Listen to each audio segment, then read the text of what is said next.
Everybody, welcome to Bible Study That Doesn't Suck. It's almost Christmas and we're tired, but we're going to do a good job anyway. Baby Jesus says it's going to be good. Pastor Megan Bear wearing Christmas outfit says it's going to be good. And frazzled Pastor Amanda says it's going to be good too. And Pastor Amanda, hello. I'm Pastor Amanda from Portland, Oregon. I serve at Central Lutheran Church in Northeast Portland. And you can join our services at 10:15 a.m. on Sundays in person, or we're also now live online. What? Yes, we are also live online. So you can find us at centralportland.org. And there's a bar across the top that says to live stream. Click here, click there. It'll take you to the page. And I don't have my toys with me, but I do have a cool, super duper star. And since we're talking about stars and stuff, I thought that would be fine to play with. Woo. And I'm Pastor Megan, and I'm in San Francisco at Grace Lutheran, www.gracesf.com. We have our Christmas Eve service at 9:30 p.m. with a champagne and chocolate-covered strawberry reception, and typical Sunday services are at 10:30 a.m., both online and live stream. And you can also watch the live stream after the fact on YouTube when I am remembering to put it there. And I should say our Christmas Eve services, as I'm eating yogurt, our Christmas Eve services are on Thursday night, which is coming up tomorrow at 5:30 and 11. 5:30 and 11. And those will also be live streamed. And I'm still figuring out whether I want to send people to Ustream to watch our archived services, or if we want to send them to YouTube. Haven't decided that yet, but I do know that if you would like to watch the 22nd annual Sing-Along Messiah, which is a big event at our congregation sponsored by Tweetmeyer Properties, we will put a link down here to the YouTube playlist. And that is where we sing all of the chorus parts of the Messiah. The solo parts are read, and then everybody who comes sings the chorus parts, and it's a great time.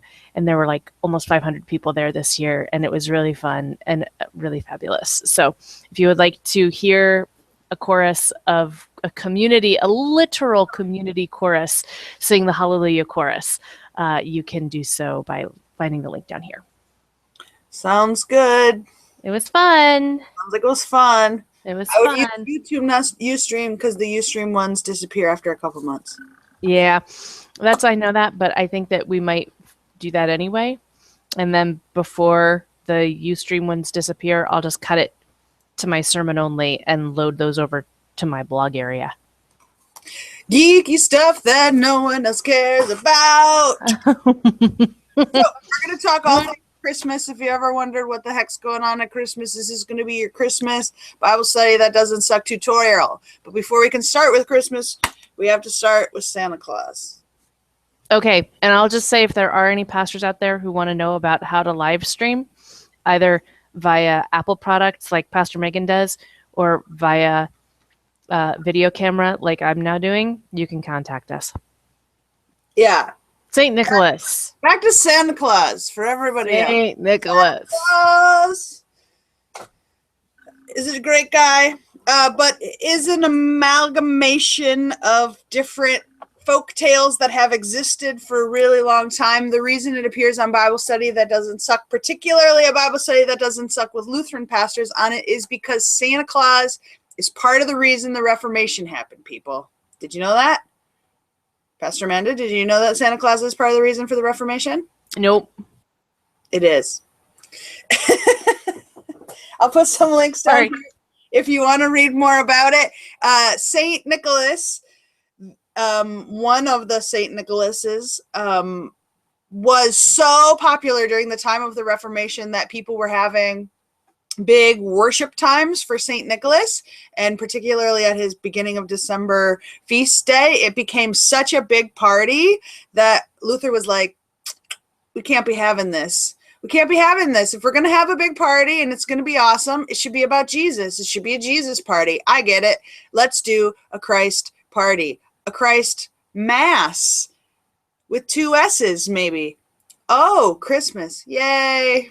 But that wasn't the Christmas had been celebrated prior to the Reformation. Christmas had been celebrated prior to the Reformation. However, the use of Christmas trees was a Martin Luther thing. That was a Martin Luther thing, yes. And bringing the light in from the darkness and stealing a lot of the fun of stealing the St. Nicholas stuff. And so the St. Nicholas celebrations got moved from the beginning of December to the end of December to coincide with the celebration of the baby Jesus, so as to add to the baby Jesus party, rather than feeling like celebrating St. Nicholas was more fun and better. Celebrating baby Jesus. Mm-hmm. And we've accomplished that today. Yay! Everyone thinks of Jesus at Christmas, and no one thinks of Santa Claus. The more you know. All right. Sometimes it works, sometimes it doesn't work. There's a couple of different St. Nicholases that the Santa Claus that we know of is an ancestor of. And one of them is the most violent one, so I'll tell that one first. So St. Nicholas, who was in the Turkey area, so you can imagine if you've ever been to the Middle East, the skin color of said St. Nicholas. It was a bit more tan than John Boehner or Donald Trump. And so the St. Nicholas who is from Turkey is not the pale St. Nicholas that was known as Father Christmas in England. But this St. Nicholas was a bishop, and he's a bishop who people believe signed the Nicene Creed. And if you don't know what the Nicene Creed is, it's one of those really boring creeds about how God works. That was the least of things that people could agree on. And when we read them in church, we read them with such enthusiasm that you could practically fall asleep because people are like, I love Jesus, but God is Jesus. But no, that's the Athanasian that you're quoting there. The Nicene is better than that. Uh-huh. The Apostles is, of the three creeds, the Apostles is the oldest. The Nicene comes next, which is the one that is involved with St. Nick. But it's really fun because what happened when they were discussing... Well, no, what? What? That was my point. The story is fun because what happened when they were discussing this creed? What happened? Do you remember with St. Nick? I just was asking you. You said that was why it was fun. So he was arguing. They were arguing about the true nature of Jesus and the true nature of God, and whether Jesus is all God or all human or somehow crazy mix of both at the same time. And there was a person who said Jesus was all human, and St. Nick got so pissed off that he went over and he punched him. Yep. St. Nicholas punching heretics since a really long time ago. That's right. Punch. Boom. Well, anyway, if you think the Nicene Creed's really fun, then you're in Pastor Amanda's team. And if you think the Nicene Creed's boring and not fun to read in church, you're on my team. Okay. Back to the same team, which is Santa Claus or St. Nicholas. One of the other interesting things that happens, this St. Nicholas is... the stories that are about him is that he was someone who could revive people from the dead. There's a story so similar to the story of Jesus on the boat when the windstorm comes that you wonder if that's maybe the story that they got the idea from. And instead of saying, peace be still, St. Nicholas revives a sailor back from the dead, which is why St. Nicholas is the patron saint of sailors. Such a patron saint of sailors that later when his when his body is buried and they find them after a really long time of not remembering where he was buried, sailors come and steal him and they take him off to Italy, stolen. And if you know much about how people venerate saints in other Christian traditions, having a couple or some or a piece of any of the bones of a saint makes you amazing. So, sailors. The other cool thing that St. Nicholas is known for is leaving money for a man who had 3 daughters but could not afford their dowry. What this means is St. Nicholas gave money for these women to have a respectable life. So if you couldn't get married, your other choice was to become a sex worker and to try to make money and sustain your life by being sexually intimate with people who are not of your choosing in order to make money. And so St. Nicholas gives the money that enables them to get married to someone who maybe their dad picked. So it's a step closer to them getting to be with people that they wanted to be with in their own lives. So yay for that. So you don't normally think of Santa Claus punching people in the face and saving prostitutes, but it's that kind of story. The other one of the other fun stories that happens is that there is a story of there being a famine and people being hungry and an evil butcher or a giant, depending upon the way you read the story, an evil butcher who kills 3 young boys, puts them in a pickle barrel to cure them, and is going to pass the meat off as ham. And St. Nicholas comes.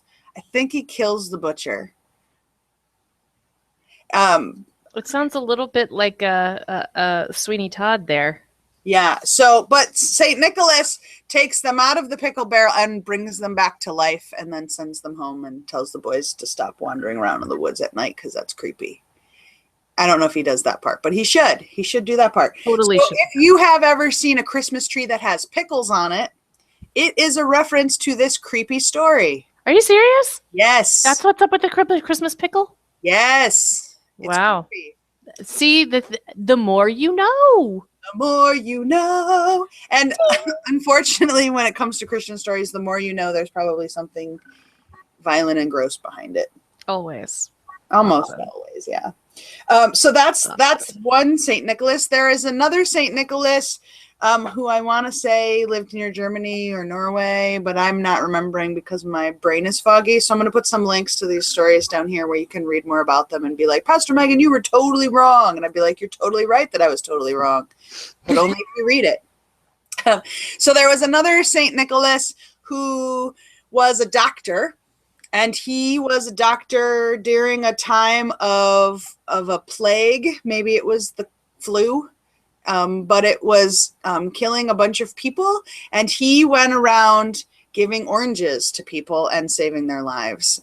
So if you are someone who, as a part of your tradition, puts oranges in stockings or remembers oranges, that's that St. Nicholas, the one that saves us from plagues. Because miraculously, this is a time for vitamin C in our diets. The other St. Nicholas, creepy St. Nicholas with the pickles, he put coins in shoes. And there are also lots of different stories that come together. King Henry VIII had an image of Father Christmas drawn, and that's where you get the pale, white-skinned idea from. And it was to look, it looks similar to the Charles Dickens story of the ghost of the Christmas future. There are also ties into the Norwegian god Odin, who used to fly through the sky and who would leave coins on the windowsill, but if you didn't leave your window unlocked, would come down the chimney. There is another story of a St. Nicholas who had a sidekick, but I have to tell you this story is racist, and this St. Nicholas's sidekick was kind of like the Lone Ranger, and some of those superheroes that we wish didn't have a person of color as their sidekick. Do you know what I'm talking about? Yeah. So it's that kind of story, and so there's a St. Nicholas who had a sidekick who worked in the coal mines so often that he was always dark-colored and covered in soot. And so St. Nicholas was the one who would reward people who were good. And then the trickster who worked in the coal mine was the one who would leave a hunk of coal if you weren't good. And so they were kind of two different forces. The idea of of this being a time when light comes to pierce the deep darkness is a really ancient one that goes back to our pagan friends who understood the cycles of the earth and when light comes. It was meant to be a reference to the moon and the sun, not to the color of people's skin. So it was not a way of affirming light skin being better and dark skin being worse. And so we have to be really careful when we talk about metaphors of light and dark that it doesn't feed into the racism that is so prevalent in our world. And a lot of that language has been used in ways that are racist. Icky. And we need to talk about that and figure out ways that we can welcome in the light. Yeah. Here's a picture of kind of the racist Santa Claus idea. See the sidekick? Boo. Yeah. So you can find that down here. Coal. There was also just lots of ideas of someone coming that's going to like either heal your health or bring you wealth or protect you from a giant. So the idea is that someone is going to come that is going to pierce the world and make it more awesomer. That's not a word, but I invented it just now. So that's some of the origins of the great relatives of the person we know as Santa Claus today. Part of the reason that I start here is because for some people, if I talk about Santa Claus being an amalgamation of stories and being a way that different traditions and customs have come together, it might feel a little bit more acceptable than if we talk about Jesus being an amalgamation of stories, or at least his birth narrative being an amalgamation of stories. So if you're not going to go with us to the next portion of our conversation, which is the ways in which the birth narrative of Jesus comes from a tradition of storytelling and comes from ways that, for example, if you thought someone was the Messiah in the world, you'd go back to the Old Testament, you'd look to all the verses that were supposed to be about how this person would come into the world, and you'd be like, and then we did that one. Okay, we got Isaiah 22.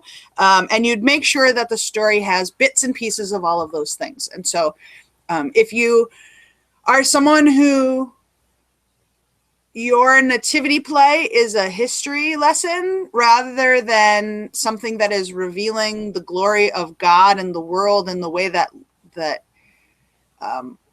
violence can be quenched by someone who's utterly harmless and vulnerable. If it's not a story of metaphors, miracles, and symbolism, we hope you'll join us next time. And maybe just remember the part about Santa Claus, because the next section we really are going to talk about the way these stories interlap. And I don't want to make anyone mad at me or jeopardize your faith. And so this would be the point to sign off if you don't want to learn more about the ways that those stories are stitched together and communal and metaphorical. Okay, back to Jesus. Jesus. I got this in Bethlehem, which is where you should go to buy a Jesus. Bethlehem, I want to just say for political reasons, is in Palestine. Nazareth, where Mary's family lived, is in Israel. So if we think about the journey, it's in Israel so close to the Syrian border that it's actually dangerous to go there. You have to have a bulletproof bus to go and visit. So it continues to harbor some of the dangers of the contemporary day. Mary, they had to cross borders. They had to... in the way that the story is written, it's a political journey that would have been a dangerous journey. If it wasn't dangerous enough for a pregnant woman who wasn't married yet to go 3 to 5 days on a donkey, if that wasn't dangerous enough from a medical perspective, it was dangerous from a political perspective. And still is. And they have a big wall to prove it. A really horrible, awful wall. But if you find yourself in Palestine, one of my favorite things to do there is to check out the artwork of Banksy. I'll put a link to Banksy's artwork down here. Banksy's a graffiti artist from the UK who does some very beautiful stencil spray paint art that involves longing for peace and love in the world. So Banksy is really fun to follow on Twitter as well. Yes. Because Banksy's work, and Banksy is an anonymous artist. And it's illegal usually to put up graffiti work. Yeah. And has beautiful political statements and really fascinating ways of making points. So I recommend following Banksy on Twitter. Banksy! Amanda, do you want to talk about some of the nativity ways that the stuff starts amalgamating, or do you want me to start? You start. I'll start. Okay. Okay. So let's start from history. Should we start from history? There's few things that we know about Jesus from history. Jesus is only mentioned in one historical text from the day. And it's a text written by a Jewish man who basically surrendered to the side of an opposing army and was kept alive in order to write this history. So we know that it's a biased history because it's someone who defected to the other side of an opposing army and is writing it for the enemies. The only mention of Jesus is via his much more popular brother James. There are two different books of the Bible that talk about Jesus's life, Matthew and Luke. Matthew is a book that wants to make sure that what happens in telling the story of Jesus's life so closely matches the story of Moses that you accept that he is a part of the Jewish tradition. And in my travels to Egypt, I'll put a video down here of our visiting of some of the places. Matthew's story talks about the Holy Family having to run away from this idea that all the babies are going to be killed because that happened to Moses. Remember, he had to be put in the basket because all the babies were going to be killed. And so the Holy Family, after Jesus is born, escapes to Egypt. And if you go to the places where people believe that Jesus's family stayed, it's either in the same house or in the house next door to all the places that are historically and religiously known as the places where Moses stopped in Egypt. So the synagogue where Moses stopped and prayed is next door to the place where Jesus's family hid. And you might not know that just reading the text, because if you don't know the intimate geography of downtown Cairo, just from your memory, it's hard to know reading the text that this really is a story that is literally tracing the footsteps of Moses. Although Jesus couldn't walk yet. He was a little baby. And so they stay there for, I think they stay there for like 3 or 4 years, right, Amanda? They do. They stay there until the danger has passed, which takes a little bit of time, because when you're rounding up a whole bunch of 2-year-olds and younger and killing them, it takes time. Wah, wah. That's the slaughter of the innocents, if anyone is interested in that part of our story. It's pretty painful. And it's pretty traditionally celebrated the Sunday after Christmas, known as the Sunday when pastors are really tired and don't want to talk about the slaughtering of babies. And so oftentimes you end up with a lessons and carols on that Sunday. Carols, it is. The feast day for the martyr of the innocents is December 28th. Yep. We're not doing it. Okay. So if you think of Matthew's gospel, think of Moses. M for Moses, right? If you think of Luke's gospel, you want to think of it being a gospel for the poor. I also think of it as the feminist bait and switch gospel, because Luke's gospel begins with Jesus was the firstborn son of the firstborn son of the firstborn son of the firstborn son, and this prostitute of the firstborn son of the firstborn son of the firstborn son, and this prostitute, and the firstborn son of the firstborn son of the firstborn son, right? And so it's showing a patriarchal genealogy for Jesus on the line of Joseph, whom, if you believe the story of Luke, Jesus is not actually related to, right? So this is the story that has an annunciation in it where the Spirit comes to Mary and tells her that she's going to be pregnant. It's also a story that has a brief mention of a dark cloud descending over Mary. So maybe people have wondered, maybe a Roman leader or a Roman soldier had an unmutual relationship with Mary. The other hint to that being a possibility is, why did we mention all these prostitutes in Jesus's genealogy? Well, they aren't necessarily prostitutes. I looked up, they all have some kind of sexual. They all have a piece to sexual it. something. They have a sexual something to them. I actually wrote on them for my paper this semester. So, but they all have a questionable sexuality about them, except that all of them have a righteousness about them as well.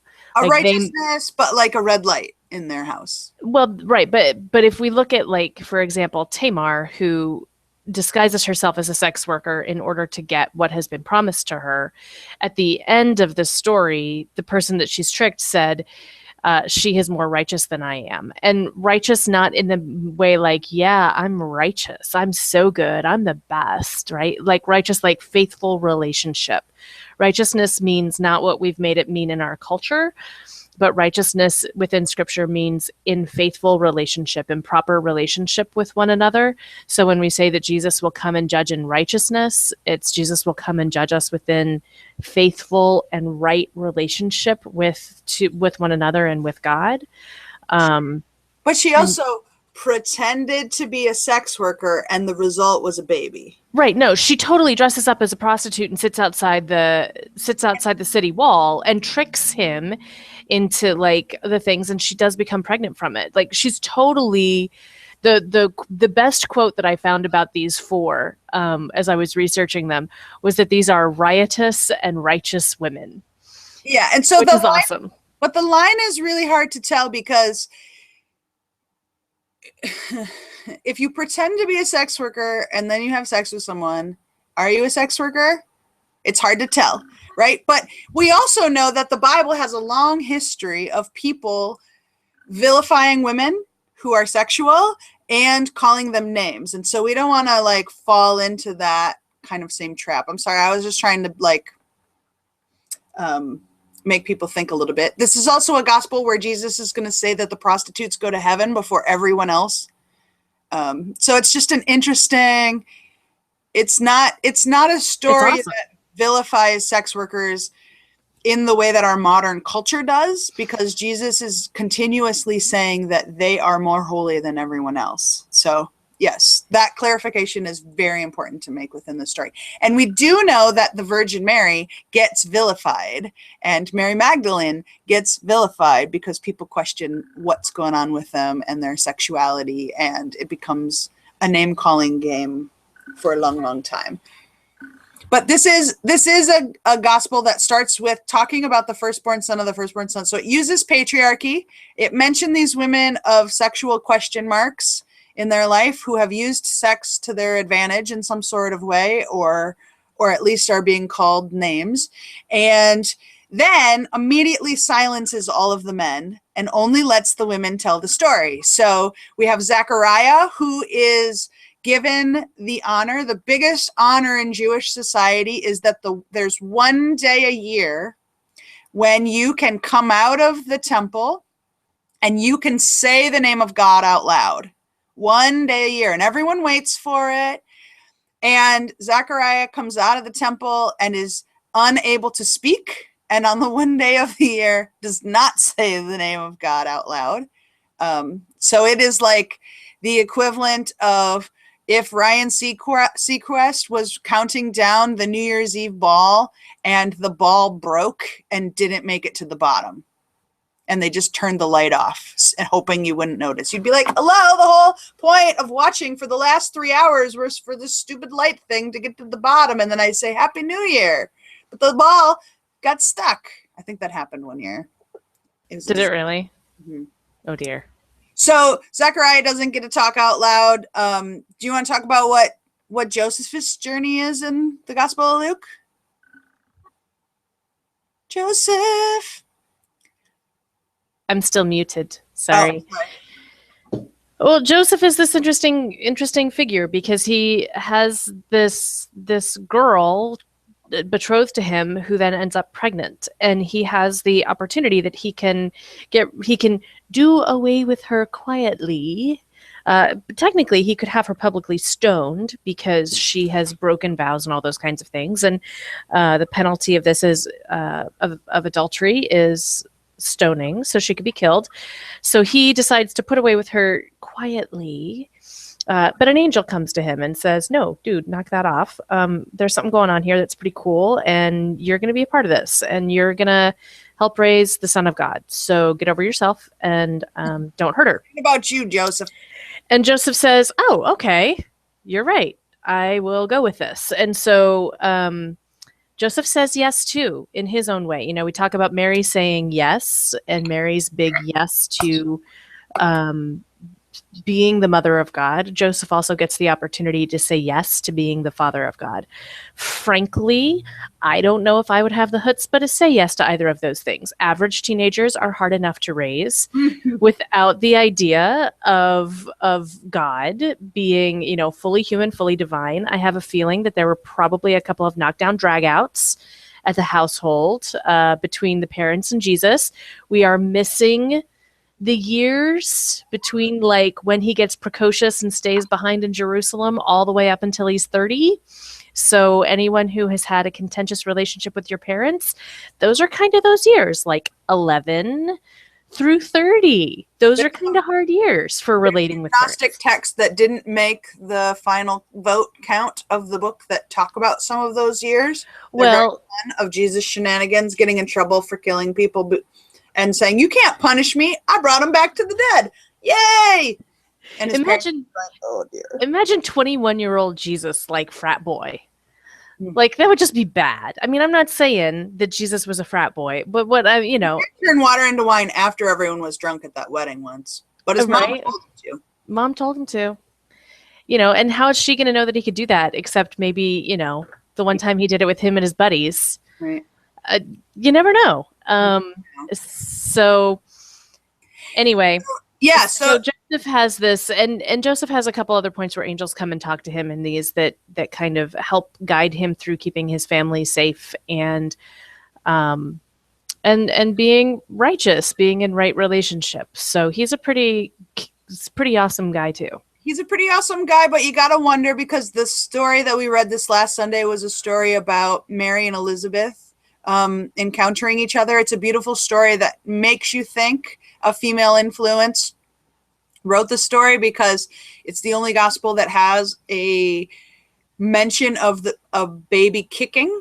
And usually if a mom tells the story, part of the story is about when the baby kicks. And there's this beautiful encounter between her and Elizabeth. And the story, at least the reading from last Sunday, concludes with, "And then Mary hung out with Elizabeth for 3 months." Which makes me wonder, like, what's up? Like, we at least have enough memory of women who are unwed mothers disappearing for a bunch of months until they have the baby, and then they come back, so that it's not as big of a scandal, or they don't ever come back. Or did Joseph have 3 months of being a jerk? Or do we know if Joseph was hanging out with Silent Zechariah at the time? I mean, we don't know whether or not Mary traveled on her own or whether Joseph was with her, whether they got out of Dodge because they were both in danger for not killing her. We actually don't know what the situation was there. We do know that the men have been silenced by that point so that they don't talk. And so part of what we're illustrating here is that there's so much more that we don't know about this birth story than that we do know. So even if you wanted to take it literally and say they're all right, you can't really, because the differences between the Matthew version and the Luke version are off on Jesus's birthday by about 6 years. Because there was a different emperor in charge on the year when they had the thing where everyone had to go and register. It was a very different year than when one of the Herods, was in power. And so, you know, what could be interesting, if it is true that Mary had an unconsensual relationship with a soldier. And then Joseph takes some time to be like, I'm on board with this. And the Magnificat becomes a very powerful, and that's the my soul has done wondrous things. You will bring the hungry food. You will send the poor away hungry. Like, it's this great justice call that Mary has. We talked about it last week as well. Then the Magnificat could be an envisioning of how having a leader that has one foot into the ancestry of the Roman troops that are trying to destroy them, and one foot into the Jewish culture could be really helpful. The mirror for that would be Ruth's story when Ruth becomes queen. It's also Moses's story of what happens when someone who is Jewish finds themselves in the midst of the culture that is oppressing Jewish people, and how do they create change from inside rather than only change from the outside, which some people think is the only way to get things done.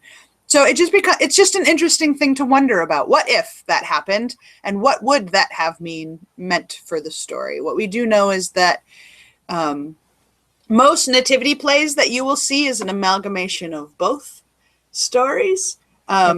One of the most popular religions of the time was Zoroastrianism, and the Magi, who come probably when Jesus was about 12 years old. It was a number of years later. It could have been when he was 4. It could have been when he was 12. It kind of depends on when you think in the story was. No matter what, Jesus wasn't a baby still when the Magi finally show up for their Epiphany journey. But it's much prettier to have them all in the same nativity set. They were people who were astrologers. They read signs in the stars. And if you remember the story of Abraham, the promise of a new birth, of a new life, was granted to people through the stars. And Abraham is promised, you will have as many descendants as there are stars in the sky. And so we have lots Father Abraham has many kids. Many kids. As Father Abraham. Yeah, so it I am one of them. Complicated, and it all knits itself back together. And the most important part of these stories is that they point to Jesus being the Son of God in the world. And they pick different texts. They might pick some from Isaiah. They might pick some from the Psalms. And they pick different reasons that, okay, Bethlehem has to happen because it's in this previous text, and Nazareth is where we know they're really from. And so the whole thing becomes really complicated to try to make sure that you prove that Jesus is the Son of God. The equivalent that I can think of is in the picking of the Dalai Lama. When a Dalai Lama passes away, when people who are born a little bit after the time when the Dalai Lama passed away, they are put in a room with objects that were the favorite things of the previous Dalai Lama. And then they also put in other things. And then whichever child around 4 or 6 picks the right objects to prove that they are the reincarnated Dalai Lama, then because they have picked the right signs and they've stopped, oh, you liked the same music box, oh, you liked the same teacup, oh, it points us to the fact that you are our sacred leader. And so it's a similar thing that is happening here. I'm not saying that Jesus was reincarnated anyone, but they did argue about it a lot in the text. Is this Elijah? Right? And so there's this idea that they are trying to prove that Jesus is in fact the Son of God. And it's an interesting story to have such a vulnerable beginning, a vulnerable, poopy, literal barn beginning to this story. And so those are some of the things that I think are really interesting, or that you might not have known about the ways that the different biblical stories piece together. There's more, yes, Amanda? If there is, my head's not supplying them right now because it's the day before Christmas and I'm sleepy. And all through the house, Pastor Amanda was doing Bible study. I should hope there's no mouses. Oh, well, there might. Well, no, we've pretty well gotten rid of them. Phew. They've been requested to vacate the premises. Adios, amigos. That's not a word. I don't think so. So that's Christmas. And then there's stuff and decorations and things. Yay. Yay. Lots of lights. So if you are someone who doesn't go to Christmas worship services very often, here's what to expect. Christmas Eve services, depending upon where you're going, could some spaces say that they have to have midnight involved in them somewhere, because then it's the very first celebration of Jesus's birthday, kind of like the person who calls you at midnight on your birthday, who's so excited to celebrate your birthday that they want to be the first to say it. The readings for Christmas Eve typically are that story that you hear read on Charlie Brown Christmas, the story of Mary and how she gives birth. Christmas, well, and so also on Christmas Eve, it might be darker than normal in the church, and you might sing Silent Night while holding wax candles. If you don't do this very often, the person who doesn't have a lit candle tilts. The person with the lit candle holds it up straight. Otherwise, you get wax all over the floor, and the pastor's really sad because they have to clean it up later. Yep. Or it goes onto the pews, and it's even worse, because then there's ironing of pews that has to happen for like days afterwards.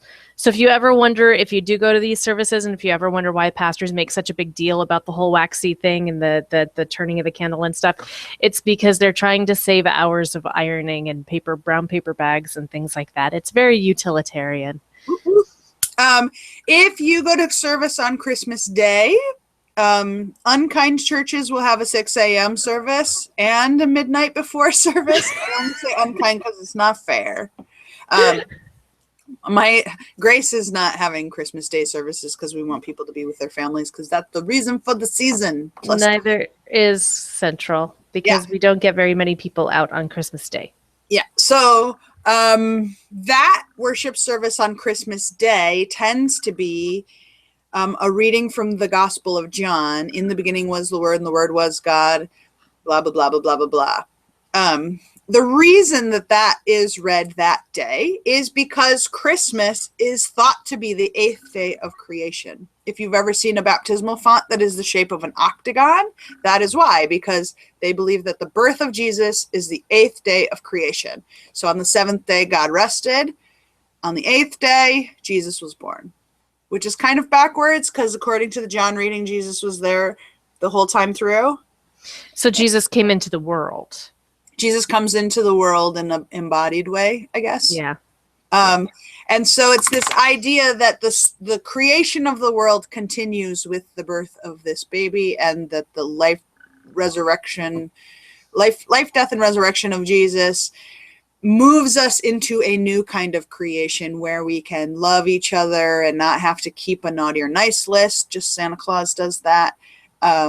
And that God can root for us even when we don't deserve it, and especially when we don't deserve it.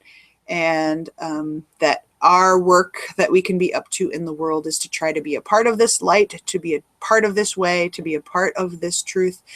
And that God's work, our hands, right? Jesus, that we're continuing this creative act that God is up to in the world through all the things that we are up to in the world. And if you have a theology where you only give credit to God for the good stuff we do, that's an interesting theology. And if you give theology to God for both the good and the bad stuff we do, that's also an interesting theology. It's just a different way to think about what creation means. Is God responsible for everything we're up to? Are we responsible? Who's responsible? Who cares, as long as we do good things and there's enough cookies? Christmas. Do you want to say more about the Gospel of John? I feel like you like John better than I do. No, I mean, the one thing that the Gospel of John really leads into is the light shines in the darkness, and the darkness does not overcome it. And I think for me this year, a lot of what's batting around in my head as I'm prepping for the sermon for tomorrow night is just the beauty of the Silent Night moment in a lot of Christmas Eve worship services, where everyone is holding candles and light in the darkness. We just had winter solstice. Our days are finally getting longer. I know a lot of folks who've been looking forward to that for quite some time. And it's, I think 2015 has been a really dark year, honestly. I think it's been a really dark year, and maybe every year is this dark. Maybe it's just that it's feeling really dark right now. But the promise of light in the darkness is pretty powerful. And I think for myself, just that longing for Mary's vision, that longing for the world to turn upside down and for the wars to cease and the violence to end and all of those kinds of things. It's kind of I don't even know how to speak it or articulate it beyond clinging to that promise that light shines in darkness and darkness will not overcome it. And light comes into our world through this unwanted, helpless infant who grows into a man who has been molded and shaped by a powerful and strong woman, and who has a powerful and strong history filled with powerful and strong women.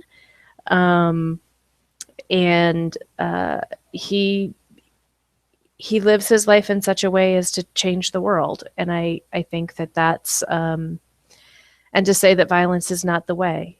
So I don't know. I don't know where I'm going with it from there, but yeah, I'm kind of in that space. I don't know what this is, but kind of in that space of really focusing on that light and the light of Christ. So twinkle, twinkle, little Jesus, how I want. We'll see what comes out on Christmas Day Eve. It's going to be great. It's going to be beautiful. Whether I say anything good or not, it's going to be beautiful. Well, our hope, we've clearly run out of steam. But our hope for you is that you have a blessed and wonderful Christmas time. If you don't have family that have the ability to affirm all of your full fabulousness, then I'm taking the opportunity right now to say, you're great. No, really. Amen. You're pretty good. We like you. Awesome. Thank you for being a part of our Bible study. That doesn't suck if you made it all the way through. Boom, you get a sticker. Participation. Good on ya. Boof. Love you. You're great. We're going to take a nap. It's going to be great. Okay, bye. Bye-bye.